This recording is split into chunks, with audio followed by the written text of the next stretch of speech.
కావలి జెండా చెట్టు సమీపాన ఉన్న పేర్లచావడిలో మొహరం వేడుకల్లో కావలి ఎమ్మెల్యే దగ్గుబాటి వెంకటకృష్ణారెడ్డి పాల్గొన్నారు.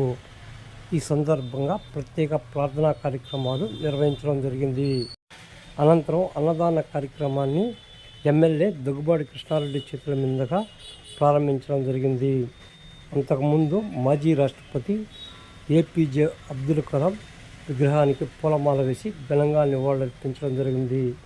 ఈ సందర్భంగా మొహరం పండుగ విశిష్టతను ఎమ్మెల్యే వివరించారు.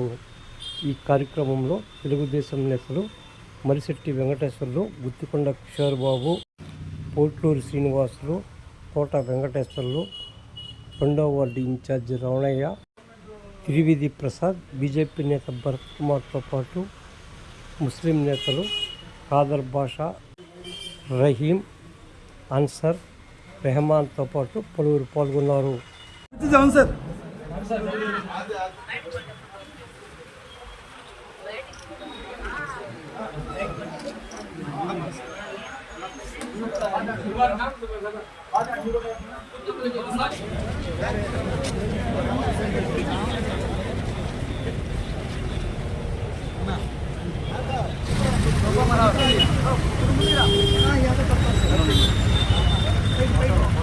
దైవం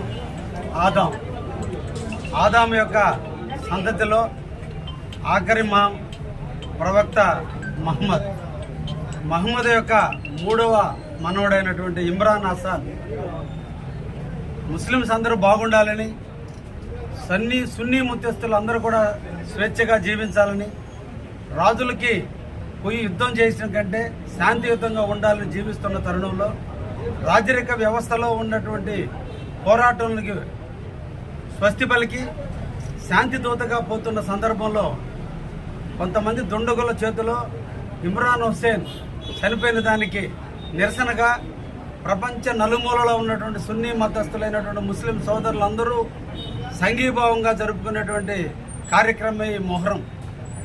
ఆయనని, తన కుటుంబ సభ్యులని అందరినీ కూడా కోత కోసినందుకు నిరసనగా ఆయనకి మేమందరం ఉన్నాం, ముస్లిం మతస్థులందరూ ఆయన వెనకనే ఉన్నారని ఆ ప్రవక్తకి సంఘీభావం చెబుతూ వల్లూకాలు, రెండు బడిసెలు, కత్తులు అన్నిటినీ ఊరేగిస్తూ ఆ మతానికి విశ్వాసానికి పెంపొందించే విధంగా ఈ మొహరంను జరుపుకోవడం ముస్లిం సోదరులందరూ కూడా పవిత్రంగా జరుపుకుంటారు. 10 రోజుల పాటు జరుపుకునేటువంటి ఈ మొహరం పండుగతో వాళ్ళ నూతన క్యాలెండర్ ప్రారంభం కాబోతుంది. మనకి ఏ విధంగా అయితే ఉగాది నాడు క్యాలెండర్ ప్రారంభమవుతుందో, లేదా ఇంగ్లీష్ జనవరి 1న క్యాలెండర్ ప్రారంభమవుతుందో, ముస్లిం సోదరులందరికీ మొహరం దినం నుంచి క్యాలెండర్ ప్రారంభమవుతుంది. ముస్లిం సోదరులందరూ పవిత్రంగా వాళ్ళ పూర్వీకుల మీద జరుపుకునేటువంటి ఈ కార్యక్రమంలో పాలు పంచుకునే అవకాశాన్ని కల్పించిన ముస్లిం సోదరులందరికీ కూడా నేను ప్రత్యేకంగా ధన్యవాదాలు తెలియజేస్తూ, మత విశ్వాసానికి అనుగుణంగా మీరు నడిచే నడవడికి తోడుగా నేను కూడా ఉంటానని కూడా ఈ సందర్భంగా మీ అందరికీ కూడా హామీ ఇస్తూ, కావలిలో శాంతి మత సౌరభాద్యతో అందరూ కలిసిమెలిసి మనందరం కూడా జీవించాలని, సోదరభావంతో ఉండాలని, ప్రతి ఒక్కరం కూడా ఈ కావలిని బాగుపరుచుకునే దాంట్లో మనం అందరం కూడా కలిసిమెలిసి ఉండాలని మరొకసారి ముస్లిం సోదరులందరినీ కూడా నాతో కలిసి నడవడానికి ఆహ్వానిస్తూ ముగిస్తున్నాను. ధన్యవాదాలు.